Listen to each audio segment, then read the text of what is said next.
What's going on, everybody? This is Ali and Julian here at Personal Finance Boss with you guys for episode 23, right? Yes, I episode counted 23. We counted those and put that up. Give you guys a little update. We're doing a lot of great stuff, working on a website. The YouTube video went up last week, and we should have an interactive one on compound interest coming soon. Oh, you mean like more animation, More animated, visual yeah. support, not necessarily interactive yet. More animative stuff, but we do have some things in the works, so stay tuned for updates on our Facebook page. And for today's topic, we're going to be talking about something very interesting, and that is more on a personal note. So moving away a little bit from the investments and learning about different investment types, but talking about our plan, so my and Julian plan on becoming financially independent and millionaires. There you go. But I mean, when you say it's a bit personal, there are only so many ways you can become, right? Yeah. I mean, generally, there's, Uh-huh. like investing or working or saving, there's only so much you can do, I would think. Mm-hmm. So, I said that you would start, so you're starting. I am going to start. Okay, so. And then you could also say what you've done up till now, right? What I've done up till now. Yes, okay, just I think to give... that might be a bit an easier way to start. Yeah. What I've done up till now. So, what I've done up till... Oh, but before you start, the reason why we're dressed like this is we just came back from the gym. Yeah. That's why we look kind of... I got to make use of my degree somehow. Which is in kinesiology, Which is right? in kinesiology, and I'm planning to make a move now into business. I wouldn't have seen that coming. I Into would not business, have seen that one into coming. business. I'm trying to get some work experience to do my MBA in a couple years. So, that is my academic viewpoint from now on. Okay. Trying to change gears. But yeah, so what have I done up till now? So basically, I have all the accounts. I have the RRSP, I have the TFSA, and I have the non-registered account. So I think that was something that I started off maybe 2 or 3 years ago with trying to have all the accounts and trying to make sure that if I can contribute equally to each account. I know we had the podcast a while ago, TFSA, RRSPs, but I'd like to try to do both if I can. Okay, question. Yes. Wouldn't it be more worthwhile for you to contribute to your RRSP when your salary is higher? Yes and no. So you can save up the unused room for later? Yes, but what if I have the means to do so now? No, but since your salary is going to be bigger, the tax benefit is going to be larger, right? Kind of. So I could build up my contribution room. Yeah. But what if I don't? I have the money now to put it in, but let's say in the future I don't. Knowing you probably will. Yeah, I'll find will. ways to put it in. But for now, I have it. It doesn't give as much as a big tax refund as it would if I was in a higher income bracket, for sure, because of the percentages. But I think this year maybe I actually might try that out. I might forego the RRSP contribution, put it in my non-registered, build that up, and then when I have a higher income, I can really build that contribution room up, and then just... When are you planning on having a higher income? When am I planning? Like, when are you planning to start working? Well, ideally, I'd like to have one tomorrow, but obviously, right? obviously, when I start working, I'm in the process of looking for something right now. I have a few leads here and there to try to get something, but I don't know. Maybe. What do you mean high income? Like 6 figures? Well, no, I meant like when are you going to start working full time? That's what I mean by high probably income. in the coming months. Really? Yeah. Oh, you graduate. Oh, I graduate in like a couple weeks, buddy. It's true, yeah. I know. Julian's a little bit behind. He's graduating in December. Yeah. But it's okay. He's got some good work experience too. But yeah, so basically I've strategized it that way. I try to contribute to different accounts. Really what I've done is with my paychecks, really try to keep a lot of my expenses low. During the summer, I have a little bit more time, so I like to go out and spend a little money. But during the term, during the term, I'm really strict with my finances. Really try to take as much as that paycheck as possible and put it into some sort of investment that I see fit. Whether that be a mutual fund, ETF, stock, bond, GIC, whatever they have out there, whatever's good at the time. Okay. My goal for the future, my pure financial goal, is to generate a substantial portion of passive income that I can live on and use my salary to further contribute and build my asset. So for those who don't know what passive income is, just quickly. Passive income that I did not earn. Income that I make passively. Yes, exactly. Well, income that you make without doing anything. So Yeah. examples would be, like rent if you're in real estate, dividend payments if you're Mhm. in stocks, or interest if you're in bonds or saving accounts, or it's money that, or if you own a company but you don't run it and you get dividends from the company, it's still in the form of dividend, but it's a different Mhm. source, right? So those are examples of passive income. Mhm. And I wouldn't stop working when I have passive income. I would still Yeah. continue to work, but now my main focus is how much can I grow my passive income by year over year. Yeah. And if any of you read the book Rich Dad Poor Dad, that was actually one of the things in there. And he said, for example, if my wife wanted to buy a Mercedes and I could only generate 40,000 in dividends, now my challenge for the next year was figuring out a way I could get to 50 or get to 60. And then every time we wanted something, it wasn't, okay, here, I worked this month, so here's the money to buy it. It was, no, we're going to wait till we have the passive income necessary, and then we can buy it. Yeah. And then that's how he kept going up in the ranks, was he would find new ways to build that passive income while always contributing to that asset pool. Yeah. So yeah, that's my goal.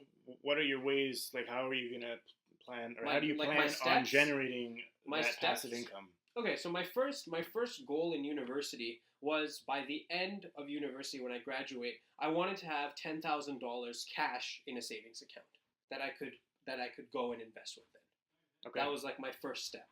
Now my second step is to generate. Then my second step was I want to be able to generate about $1,000 in passive income. Okay. And then do you have a timeline for that? I already met that. $1,000 in passive income I've already per met that. year? Per year, correct. So what return are we talking about? Like the average yield? Based on like all yield? your dividends? About a 3 to 4% yield. Okay. 3 to 4% yield, and that's also a combination of dividends, interest income, dividends and interest income mostly. Okay. So yeah, between about $1,000 in dividends a year. Okay. Now my next goal is to build my net worth up to $100,000. Okay. And how close are you with that? I'm close. And now that if I get a job and start working, Yeah. I'd like to see that accelerate. Yeah. And I think the next goal for me would be if I could find a way to really keep my expenses low, so keep my rent, which would probably be my biggest expense, low, either by living at home or finding a cheap place to live, I could really save a big chunk of my income. And that would honestly be my goal. If I was making like 40 or 50,000 a year, and let's say after taxes, what are we taxed at 20% at that level? 20, 25%? What's the gross? If I'm making 50 grand. 40 to 50 grand. Yeah, 25, 30%. Okay, 25 to 30. So let's say I'm left with 30 at the end of the year. If I make 45, I'm left with 30. Yeah. And let's say I take 15,000 for expenses. Yeah. And then 15,000 for investments, which is pretty decent. And Yeah. if I could do that for 1 or 2 years, then I'm looking at something of 30 to 35,000 non-registered assets increase, which would be amazing. That would be a very good milestone. Okay. But what about you, Julian? Well, I mean, you pretty much said everything that needed to be said, right? So when it comes to spending money for nothing, try to reduce those frivolous expenses. Mm-hmm. That's hard. I think I have a problem. I think I have a buying problem. Do you? But I Really? enjoy. Funny. I think enjoy with tech maybe. Yeah, exactly. You really like tech. You But love the tech. thing with tech is that it's expensive and it depreciates. So you need to be. And it upgrades quickly. There's new stuff. Yeah, coming exactly. out It all depreciates the time. quickly because the life cycle is so short. So I buy. Okay. Uh-huh. Tip number 1: buy everything secondhand. This is secondhand. This table was given to me. Like, try and buy as much stuff as you can. Julian fetched his chair out of a dumpster, FYI. That one or the this one? one? This yes. one. Yeah. That one came out of a. And he makes me sit on it. So yes, just try and save money wherever you can, because at some point, you need to buy a table. You need to buy a table. But if you can try and find ways to get to spend less money on it, then that means you have more money to save. So tip 1 would be to not spend a lot, or if you need to spend, try and spend smart. So that's what I try and do. 1, I need to spend. Sometimes I exaggerate a bit, but we all gotta have fun sometimes. Mm-hmm. When people say money doesn't buy happiness, it's not a matter of being happy or not. It's just, I'm a tech guy, so I like trying out different tech and then, basing my opinion on what does this do, what does that do, how does this perform, and whatnot. So, yeah, spending money somewhat wisely would be number 1. Number 2, income, right? The more money you make, the higher paying job you have, the more money you can potentially save. But what's dangerous with that? The more you could potentially potentially save. the potential, because if you're, say, an investment banker, which is like one of the top paying fields, graduating on university in finance, but then you start investment banking, everyone drives a nice car, everyone has a nice house, everyone goes to these parties that cost them, $700-800 a night. So you end up trying to, keep up with the Jetsons and spend a lot of money just to be part of the lifestyle. So at the end of the day, you're left with someone that would have, say, a salary of $60,000 gross instead of your $150,000 salary, because you need to blow so much money on all these lifestyle changes that you'd experience from, university student to full-time employee at some bank or something, right? So it would be to live below your means, I think, is where it's getting at. Yeah, live comfortably. Don't be frugal. Yeah, no, well, but frugality will help you get there faster. The key is, for example, but frugality is not, I don't think, is the way to go. I think the best way to go is probably in people's lifetime, they're going to have a certain number of pay increase and pay jumps. Yeah. If they're moving in a good career trajectory. And the thing is, let's say I'm 35. I have a house. I have 2 kids. I have good cars. Not in this world. I don't know, a house. 40. 40? I have a condo. I have a small little condo, I have a house. I didn't pay it off, but I have a house. Okay. You're living comfortably. Yeah. You're living comfortably. Now, let's say you got a pay jump of 10 grand. Yeah. You move jobs, you got a pay jump of 10 grand. Yeah. If you were living comfortably at that level before the $10,000 increase, and the people is that they say, okay, we got this $10,000 jump, now we can just push our lifestyle up 10 grand. Yeah. And then they complain that they don't have the savings necessary anymore. Yeah. But it's because of that jump. Yeah, so that's why you need to live below your means. But I don't know if you listened or read the book Millionaire Next Door. No. It's a long. I only listen to books. I don't read them anymore. It's on my reading list. Okay, but what he was saying is that he was talking about, it was obviously about the States, and 95% of the millionaires in the States were self-made, meaning they didn't inherit the money from their parents or whatnot. So they made it themselves, and the most popular way of making it was to be frugal, to save like crazy, and to build up your wealth slowly but surely. And he didn't take people that were making $80,000-90,000 a year. He took many people from different social classes, middle class, lower middle class, and he showed how they managed to become a millionaire. Now, the economy the 20th century economy and the one today, I mean, I don't know. There was a lot of growth. In the stock market, there was a lot of growth. In the real estate market, it was great. Yeah, but you can find, I think, we always blame oh no, I'm not blaming. I'm just saying we're always giving excuses in the 90s. Oh, I could have put money in Apple and I wouldn't be here today. I'd be somewhere tired. But it's a different era. There's different opportunities for sure in technology. But the reason why I say that is because people say, over a 10-year time span, the stock market always goes up. Of course, in the States. But if you look at a country or at an exchange in Japan, where since World War II or something, the stock market hasn't recovered. It hasn't gone up. It hasn't gone up above that point. Now, I don't know exactly what the date is, but at some point there was a crash, and it never fully recovered after all these years. Mm-hmm. So our reality or our assumption, our no-brainer assumption when we say, the stock market goes up every 10 years. So if you're investing for the long haul, go in stocks, it's a no-brainer. Well, it's a no-brainer for us in North America because both of our exchanges, Canadian and American, they've been going up like crazy.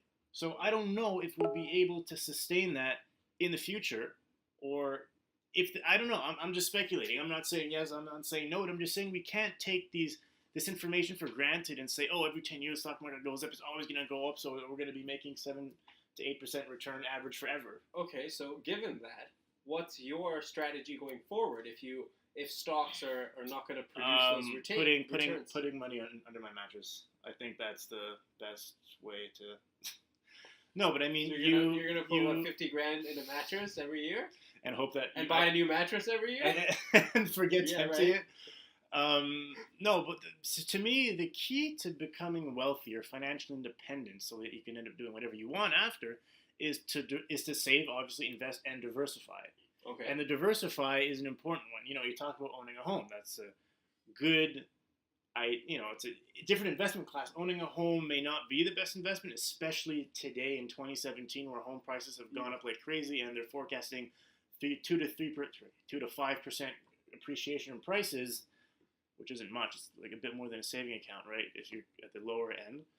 Yeah. So So if we talk about investing in real estate and renting it out, it's a whole different game, because you don't only care about the capital gains you make; you also care about the rent and stuff. So that's one avenue that I want to take. Yeah, but the argument with the house is, let's say you buy a house, you live in it for 25 years, and after you sell it for the same price you bought it, and then people are saying that might be okay because you got 25 years of use out of it. Yeah, no, for sure. That's why when you live in a house, you can't look at your house. I wouldn't bank on price appreciation in the home for. Yeah, no, of course not. But you don't look at your house that you live in as an asset so much, because it's your house, right? But people do. Yeah, they think of it that way, but I don't think it's the appropriate way, because sure, it is an asset, it is worth money, but it's also very expensive. But if you put the money aside, there's also an emotional connection to your house. Yeah. So if you like the house, you're happy with the house, you enjoy inviting people, so like this where I live now is atrocious. Anyway, soon I'll get out of here. But does the job. Yeah, it does the job, kind of. I can't see the ceiling. Yeah, let's just keep this. This is the better angle. Yeah. Which is pretty This bad. is real wood, by the way. Yeah, I think it is. I think it's been here for like 1,000 years. I don't know. But Used to be a forest. There probably was in Santa Rosa. Yeah. Yeah, so people that say, oh, your house is your greatest investments, like, I don't know, especially now, if I know hindsight 2020, in 2000, your house is a great investment because prices doubled or tripled. It's great. Yeah, or the Toronto market for the last 2 years. Yeah, that too. Yeah, buy and sell. Yeah. So those are great examples, but they're isolated, and you have to be there at the right time. Yeah. And I know people, they sold their home and now they've lost out on maybe $500,000 too. Yeah. On gains, and they're kicking themselves. There's also people that just buy homes and sell them and move in Toronto every 2-3 months. Yeah. They've been doing that. But then you have to also question, okay, the fees in moving, the lifestyle change. If you have kids, it's such a pain to move them out, but some people do it. Yeah. But yeah, I wouldn't count on the house as a big So my road to financial independence is to diversify, because you can't just assume that, real estate's going to do as well as it has, or the stocks are going to do as well as they have, or the job market's going to be as great as it has been, depending on where you are. So you need to be prepared for, losing your job. You need to be prepared for a crash in the stock market or for a crash in the real estate prices. And just by spreading out your assets just a bit, it allows you to be more prepared. Now, I know some people would say, oh, but you need to focus, right? Like, Warren Buffett, he doesn't buy the SPY. He invests in specific companies that he's researched extensively, and he's been making like average returns of 20% or something. Yeah. But that's also because he has enormous capital where he can his investment, like the one he did with Home Capital, it's an investment that no retail investor could have ever gotten. Yeah, he was able to buy in 10 points below the market price. Yeah. So for him it makes there's a difference between looking at institutional and retail investing, which we should do in a podcast on, actually. Yeah, we could do that. But yeah, there's a huge difference between institutional and retail investing. Institutions really are looking to take chunks out of companies, and retailers just take bits and pieces. But anyway, so how have you diversified your current? Currently. Okay. Well, currently I have stocks, obviously. So indices or stocks that you tell me to buy, or that I research, and then I tell you to buy it, and then you don't, and then you laugh at me because it tanks. Anyway, we should get our friend Dev here. He'll talk to you about Gilead. Yeah, I'll talk to you. He bought Gilead 2 years ago, and he's been advocating that. No more. It's true. It's true. 3 or 4 years ago. And it's been on a straight path to hell. I don't know where it's going, but it's going to the ground. Anyway, so yeah, that's number one. Number two, I got into real estate not long ago. I got into condos. I know condos aren't the best investment, but hey, that's not true. An investment isn't necessarily better than no investment, but at least you get to start somewhere, because real estate in Canada is really expensive. And I'm 22. Depends where, but yeah. Yeah, if you want to buy in a city center-ish. But at 22, I need to buy it with someone, because my income alone as a student isn't enough to get a mortgage. And then the capital, depending on the deals that you get, like the down payment, the 20%, depending on what type of deals are. I'm not a fountain of money like Ali is. So fountain of money. You're a fountain of money. Fountain of money. And it goes well with your physique, you know? Thank you. Yeah. So real estate would be number 2, and then number 3 would be side projects. Like what? For example, as a podcast. I'm not saying we're going to make money off the podcast. I'm just saying Uh-huh. this leads to something else, Another thing would be the landscaping that I've been doing for, 9 years, which I finally retired from. So we have someone running the business, and then I will hopefully pocket some of the profits if there are profits in the company. So that better be. Yeah, I hope so. So that would be another example of diversification. So for now, I'm in stocks, I'm in real estate, I have a business, and you have income. Do side projects, and have a job, right? So there's 3 sources of income, 1 source of potential, and 2 sources of potential income, meaning the side projects and the company, hoping that the company has more potential than the side project. Yeah, of course. Now. It's been profitable in the past, but since I'm not running it day to day anymore, I'm overlooking it. I'm overlooking it, but I'm trying to focus. I've been doing it for 9 years. It's a long time to be cutting grass and planting trees, So I wanted to, focus my attention on something else, and hopefully, the way that an example for the company is either things progress as they go, and then I make money, I make dividends, right? Or my partners buy me out, right? So that can be a payout there, or it can just be making, let's say, $2,000 a year, $10,000, $20,000 a year. I don't know how much I'll be making a year, but I could choose to play that in 2 separate ways. Mm-hmm. And then, you can sell assets, you make money and stuff like that. The real estate appreciation, the rent checks, you can maybe start getting into flipping, but I haven't done that because I don't have time and I don't have the knowledge or the expertise or the team to do that. Mm-hmm. But, the price appreciation in this market. Well, you need to just buy something really below market value, and then that takes time to find them. Yeah, it does. You can't just do this all day. And that's pretty much my strategy for now. But honestly, what's really going to make or break it, since it's such a short time scale, meaning 8 years from now or 7.5, it's going to be your income. That's your goal. What's your time frame? $30 million. That's my time frame.